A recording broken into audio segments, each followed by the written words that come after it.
Good morning from California. I'm thrilled to share my book, Shari'a, Inshallah, Finding God in Somali Legal Politics. We currently live in an age where international lawyers and scholars have advocated for the separation of religion from nation. Many international lawyers see the rule of law on a kind of collision course with the rule of God, a confrontation between religion or religious law on the one hand and human rights on the other hand. But my book tells a different story. It's a book about the relationship between law and theology and the ways that theological principles seep into the making of our modern nations.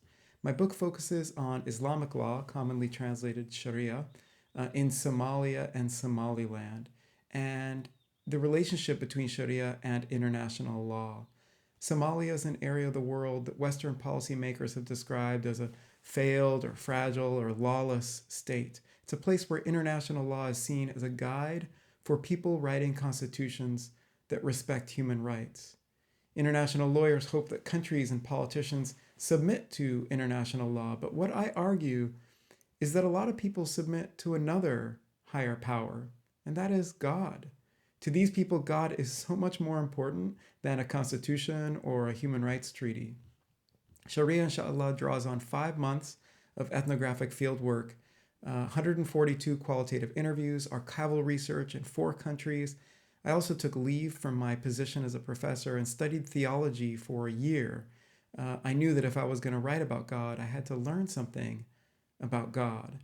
And I learned during my field work how foreign aid workers have concealed, marginalized, or even abandoned religion entirely, treating religion as an exceptional category rather than one historically linked to processes that actually build and develop the rule of law and develop international law itself on the ground.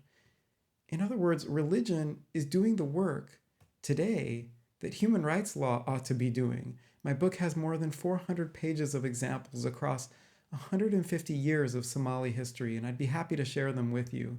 But let me say this. Here I am at a Law and Society conference and a panel on international law reporting back to you of the inadequacy of international law and rhetoric to capture human agency and activism and submission, and the ways that the standard legal interpretations and discourses that I teach in my international law classes, how those discourses and interpretations cannot get at the complicated story of what Somali activists have been doing for the last 150 years. Now, what this means is that for those of us who care about international law, faith provides a foundation of legal mobilization, and faith is providing a foundation of hope for each person that by God's will, inshallah, they can achieve their goals. So thank you, and I look forward to any comments, questions about my book on this hope in Sharia, inshallah.